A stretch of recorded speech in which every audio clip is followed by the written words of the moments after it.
The rain fell lightly outside that night, tapping slowly against the living room window as if the whole world were trying to whisper something. The house was dark, silent. Too silent.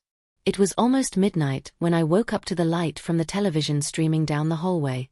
At first, I thought I'd left the TV on before going to bed. But then I heard a faint sound. Like someone trying to hold back tears. I got up slowly, still sleepy, and walked down the cold hallway. The closer I got to the living room, the stranger everything seemed. The only light came from the old television near the bookcase, the one my father had been saying he needed to throw away for years. But my mother never let him. When I reached the living room door, I stopped immediately. She was sitting on the sofa, hugging a blanket to her chest, staring intently at the television. The glare of the old images reflected on her face. And that's when I realized she was crying. It wasn't a desperate cry. It was worse. It was that kind of silence that hurts more than any scream. Old images of our family were playing on the television. An old, shaky VHS tape showed my father younger, smiling as he chased after me on the beach. My mother laughed so softly in that recording that she seemed like a different person. For a few seconds, I just stared. That scene seemed wrong. Strange. Almost as if I had entered a moment I shouldn't have seen. Then I whispered, "Mom, why are you watching this now? Dad will be back soon." She startled to hear my voice. She quickly wiped her face and tried to force a smile. "Are you still awake?" I ignored the question. I looked back at the television. My father was hugging her in the kitchen while they danced without music, laughing at something the camera couldn't capture. That confused me. Because it had been a long time since I'd seen them like that. A very long time. My mother slowly lowered the TV volume, as if afraid the memories would wake someone. "Sometimes. I like to remember things," she replied softly. But there was something in her voice that didn't seem normal. It was longing. But not an ordinary kind of longing. It felt like longing for someone who was still alive. I sat in the armchair, not knowing exactly what to say. The room was cold, but the atmosphere between us seemed even colder. On the television, the recording changed to an old birthday of mine. I must have been about 7 years old. My father was there. But he wasn't the same man who left early every day and came back too late to have dinner with us. In those images, he looked at her as if nothing else in the world existed. I had never noticed that before. My mother was silent for a few seconds. Then she whispered something almost inaudible. "Funny how a house can remain full, and still seem empty, isn't it?" I looked at her, not fully understanding. At that age, I still thought adults knew how to fix everything. That marriage was automatic. That love didn't change. But that night, it was the first time I realized that perhaps my parents were losing each other without anyone having the courage to admit it. The rain continued to fall outside. And while the television illuminated the dark room with memories of a happy family, a strange feeling grew inside me. As if something was about to change forever in that house. After that night, I started noticing things that had previously gone unnoticed. Small details. Silences. Quick glances. Doors closing slowly. Things that, when you're a child, seem normal. But they weren't. My father still lived with us. He sat at the same table, parked the car in the same garage, slept in the same room as my mother. To anyone on the outside, we were an ordinary family. But inside that house, something had disappeared a long time ago. He woke up early every day, always in a hurry. Quick coffee, cell phone in hand, eyes glued to work messages. My mother would try to talk sometimes. "Are you going to be home early today?" And almost always the answer was the same, "I'll try." But she rarely really tried. Over time, the conversations dwindled. Then they became just automatic questions about bills, groceries, or schedules. No yelling. No huge fights. And perhaps that was exactly what made everything sadder. The silence. Because there are marriages that end in the middle of arguments, and others that simply cool down slowly, like a light bulb losing its power until the room is completely dark. My mother still made dinner every night. Even knowing that many times he would arrive too late to eat it hot. She pretended not to care. But I started to notice little things. The way she looked at the front door when she heard a car passing on the street. The way she fixed her hair before he arrived. And especially, the expression on her face when she realized he hadn't even noticed. Sometimes, I would find my mother sitting alone on the porch after midnight, staring into the void as if she were waiting for some answer from life. And at that time I didn't fully understand what she felt. Today I understand. Sometimes, the worst loneliness is the one that happens inside your own home. My father wasn't a cruel man, I think it's important to say that. He worked very hard. He always said he did everything for his family. And perhaps that was true. But there's a huge difference between supporting a household and being present within it. One night, during dinner, I realized something that has never left my mind. My mother was telling a funny story about something that happened at the market.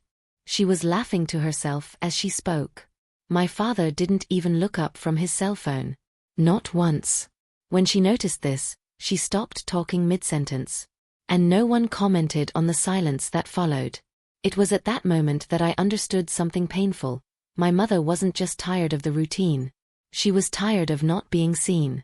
In that house, the silence was no longer just a lack of noise. It had become a permanent resident. And little by little, it was pushing everyone away. In the following days, that scene of my mother crying in front of the television wouldn't leave my head.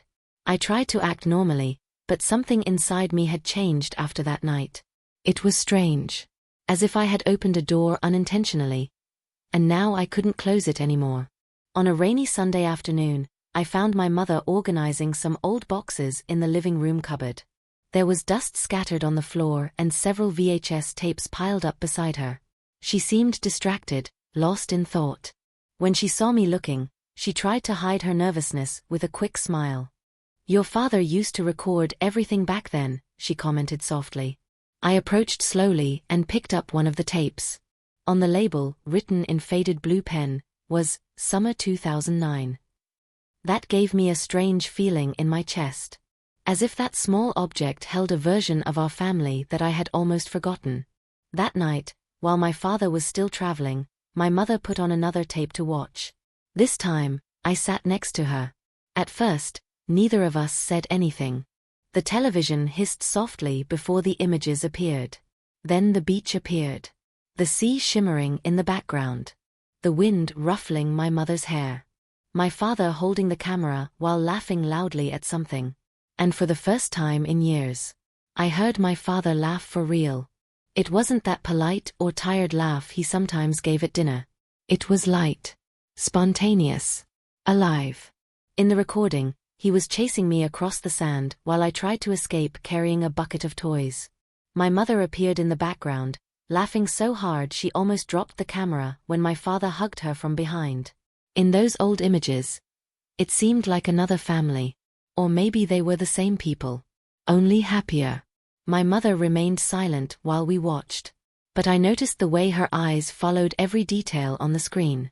As if she were trying to go back to that time, even if only for a few minutes. The recording changed again. Now it was my birthday party. Colorful balloons filled the room. My father danced ridiculously just to make me laugh, while my mother filmed everything between laughs. The house seemed full of life. Full of love. I couldn't stop thinking about one question: at what point did that disappear? Maybe nobody notices when happiness starts to fade. Maybe it leaves slowly, silently. Like a fine rain during the early morning. My mother picked up another tape. In this one, the two of them appeared dancing in the kitchen while preparing dinner. There was no music playing. Even so, my father held her waist as if the whole world had stopped at that moment. She smiled watching that scene. But it was a sad smile. "Your father always said I danced badly," she said softly. "And do you dance?" I asked. She gave a small laugh through her nose. "Horribly." It was the first time in a long time that I saw a little light in her face. But it didn't last long. Because seconds later, silence returned to fill the space between us. I looked at the television again. At that man smiling, joking, hugging my mother as if she were the most important person in his life. And honestly, I no longer recognized that man. That night, sitting next to my mother in front of the old tapes, I realized something painful. Sometimes, the hardest longing isn't for the one who's gone. It's for the one who's still there, but is no longer the same. That same night, after the tape ended, the television only made that low static noise. The room fell into an eerie, heavy silence, as if the old images were still there, floating between us. My mother kept staring at the screen, which was off. But she seemed to see far beyond it. I watched in silence. For the first time, I began to realize how tired she seemed. Not physically. It was an emotional tiredness. The kind no one sees. The rain had stopped outside, but the sound of the drops running down the gutter still echoed through the house. The kitchen clock showed almost 1 in the morning. Even so, none of us seemed sleepy. So I asked softly, "Mom, do you still love Dad?" She took a long time to answer. A very long time. I even thought she would pretend not to hear. But then she took a deep breath and smiled sadly, almost defeated. I think that was never the hardest question. I looked at her, not understanding. She pressed the blanket against her chest before continuing. "The hard question is whether he still loves us the same way." That hit me in a strange way. Because until then I had never thought that adults also felt the fear of being abandoned. In my mind, parents were strong, secure, definitive. But on that dark sofa, my mother seemed like just a woman trying to understand when she started losing the man she loved. She glanced at one of the tapes on the table. "I watch this because sometimes I need to remember that it was all real." Her voice faltered at the end of the sentence. My chest tightened. "What?" She looked at the switched-off television. "Us." Silence returned. Only this time it seemed even heavier. My mother lowered her head and nervously began fidgeting with her fingers on the blanket. "Your father has changed a lot in recent years. And maybe I have too. Life gets tiring, you know? Work, bills, responsibilities. When you realize it, you don't talk anymore. You don't laugh anymore. You just share the same house." She gave a weak, humorless laugh. "Sometimes he arrives so distant that he seems like a visitor." That hurt me because it was true. I felt it too. My father was always there, but never completely present. My mother took another deep breath, as if trying to muster the courage to say something she'd kept inside for years. Then she whispered, "I don't miss the money. I miss him." It was impossible not to lower my eyes at that moment. Because that sentence held too much truth. She never complained about the trips. Never complained about his work. Never asked for luxury, expensive gifts, or a perfect life. All she wanted was attention, presence, love in that simple way that appeared in the old tapes. For a few seconds, she was silent, looking at her own hands. Then she said something I'll never forget. "The worst part is that I still hope he'll come back, even knowing he never really left." I felt a lump in my throat. That sentence perfectly summed up what was happening in that house. My father still lived there. But emotionally, he seemed increasingly distant. My mother discreetly wiped away a tear before looking at me. "I'm sorry. You shouldn't hear these things." But I already had. And that night, sitting beside her in the darkness of the living room, I realized that those old tapes weren't just memories. They were the only proof that that family had once truly been happy. After that conversation, I couldn't look at my parents the same way anymore. Before, they were just my dad and my mom. Two people who seemed to know exactly what they were doing all the time. Strong people. Adults. But that night, something changed inside me. For the first time, I began to see them both as ordinary people. Tired people. Hurt people. People trying to survive the weight of their own lives. In the following days, the house remained the same on the outside. My father returned from his trip, left his suitcase near the stairs, quickly asked how things had been while he was away, and turned on his laptop before dinner was even over. Everything seemed normal. But now I realized what lay behind that normality. My mother's silence when he entered the room without looking at her. The automatic way they both said good night. The invisible distance between the chairs at the dining table. It was strange to realize that two people could be so close, and at the same time so far away. One afternoon, I found my mother folding clothes alone in the laundry room. The television was on in the living room, but she didn't seem to be paying attention. She just folded the clothes silently, lost in thought. I watched her for a few seconds. And I felt a sadness that's hard to explain. Because until then I had always thought that growing up meant learning to drive, pay bills, or work. But maybe growing up is realizing that adults also feel lost sometimes. That night, I realized that adults also break down inside. Only unlike children. They almost never show it. My father also seemed tired. I started to notice it. The deep dark circles under his eyes. The messages constantly arriving on his cell phone. The way he sighed alone while working on the computer in the middle of the night. Maybe he was also drowning in something he never had the courage to say. And for the first time, I stopped looking for who was wrong. Because sometimes nobody is. Sometimes life simply accumulates too much weight on people. Responsibilities. Demands. The fear of failure. And when they realize it, they've already forgotten how to talk to each other. One quiet night, I heard my parents talking quietly in the kitchen. It wasn't an argument. Nor affection. It just seemed like tiredness. "You've been distant," my mother said softly. My father took a while to answer. "I'm trying to make everything work out." She lowered her eyes. "But we also needed you here." After that, silence. A silence so heavy that I didn't even have the courage to keep listening. I went back to my room with a strange tightness in my chest. Because at that moment I understood something painful. Love doesn't always end suddenly. Sometimes it hides behind routine, until people almost forget what it was like to truly feel it.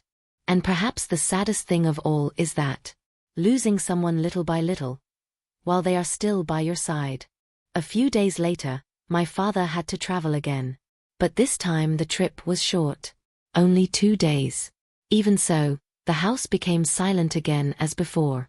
My mother no longer watched the tapes every night, but I could tell that something inside her remained attached to those memories. Sometimes I would find her staring at the old boxes on the shelf like someone staring at a door they're afraid to open. On the third night, the rain returned. It was strange how it always rained when the house seemed saddest. My mother was in the living room again, watching one of the old recordings. Only this time the volume was a little louder. The sound of laughter filled the empty room. I sat beside her without saying anything. On the television, my father appeared holding my mother's hand as they crossed a street fair during an old trip. They seemed young, light-hearted, in love.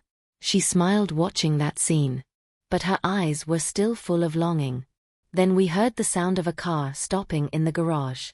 My mother was immediately startled. "Your father arrived early."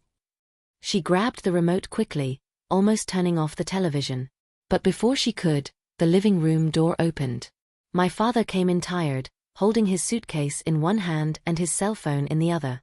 He started to say something about the flight being moved forward, but stopped mid-sentence. Because he saw the television. And he saw himself on it. For a few seconds, nobody said anything. The only thing that could be heard was his younger voice echoing through the room via the old tape.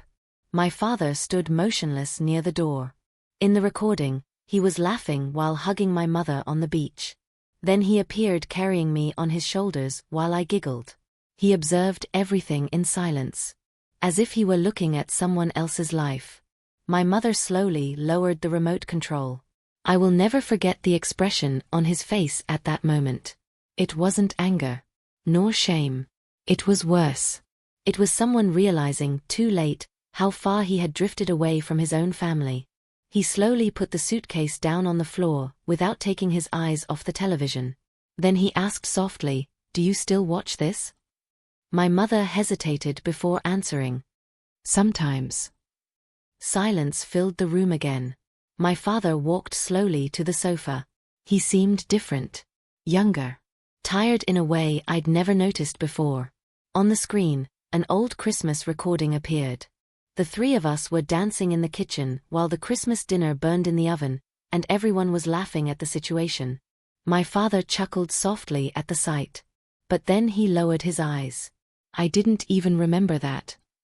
His voice came out shaky. My mother remained silent. Then he said something that deeply affected me. When did I stop looking at you like that? No one answered. Because perhaps there wasn't an answer. My father sat in the armchair in front of the television and watched the old images in absolute silence. For the first time in many years, he seemed truly present in that house. The scenes continued to play. Birthdays, hugs, trips, small, simple moments that seemed enormous now. And little by little, I noticed my father's eyes turning red. He discreetly ran a hand over his face before whispering almost to himself, "I was present, but I was no longer part of your lives." My mother finally looked at him. Not angrily, not coldly, but with that silent sadness of someone who had waited too long to hear it. My father stared at the television again. And I think that night, he finally realized that work had brought comfort to our home. But it had taken away something much greater along the way. The television remained on, illuminating the dark room with images of a past that seemed too distant to touch. None of us had the courage to turn it off. Perhaps because, deep down, we were all trying to understand at what point that happiness got trapped inside an old tape. My father remained seated in the armchair, staring at the screen in absolute silence. My mother was on the sofa, hugging the blanket to her chest as she always did when trying to hide her own fragility. And I just watched them both. For the first time in years, it seemed that no one was running away from that conversation. The recording ended with a low hiss. The screen turned blue. Silence filled the room again. But this time it was different. It wasn't the cold silence of before. It was a silence full of pent-up emotions.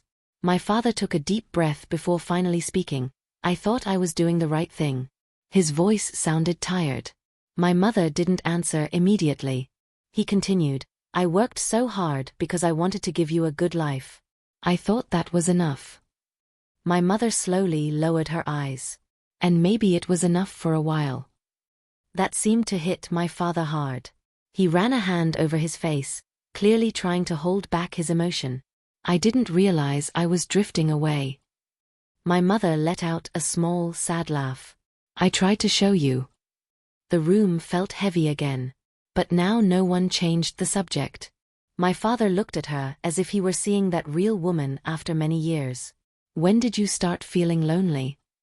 She hesitated to answer. And when she did, her voice almost broke. "When I realized you were coming home, but you weren't talking to me anymore." That made my father lower his eyes immediately. My mother continued, "I didn't need expensive trips. Or a bigger house. I just needed to feel like I was still a part of your life." I had never seen my father like that. Without answers. Without justifications. Just listening. Just feeling. Then something unexpected happened. My father started to cry. Discreetly at first.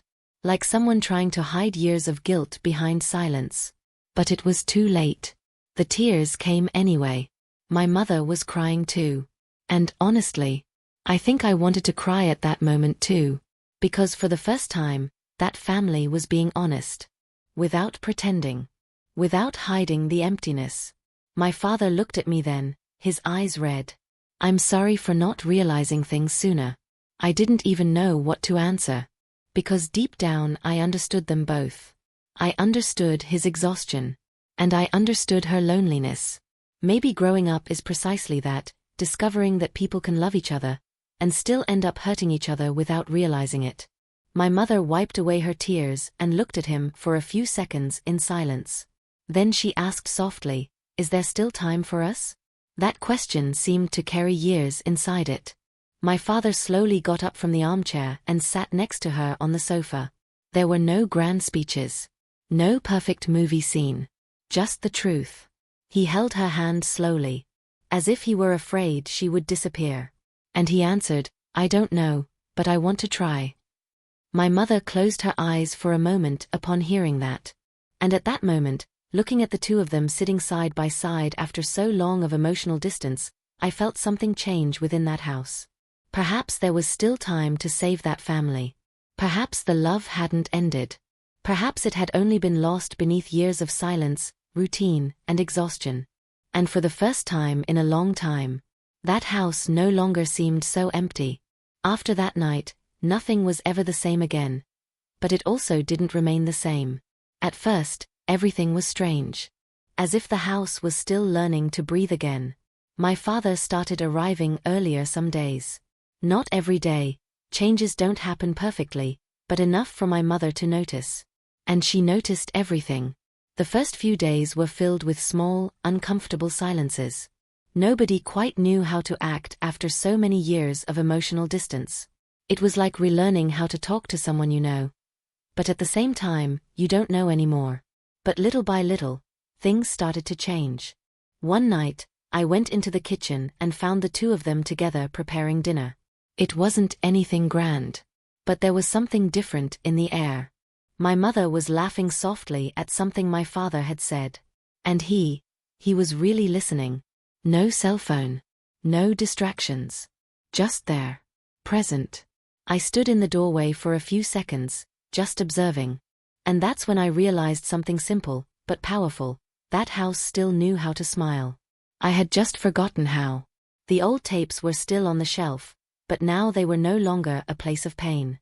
Sometimes my mother still watched some scenes, but not with sadness. It was more like remembering where it all began, without escaping the present. One afternoon, my father called me to help fix something on the car.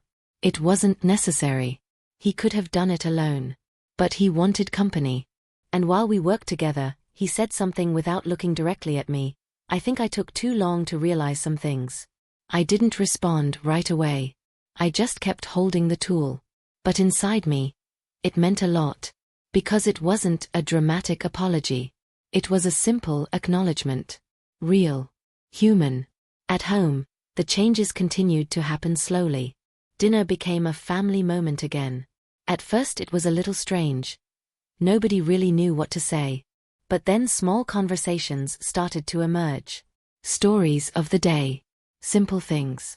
And that was enough. One night, my mother let out a laugh louder than usual. My father laughed along. And for a few seconds, it seemed like time had gone backward. Not exactly to the past, but to a lighter, more vibrant present.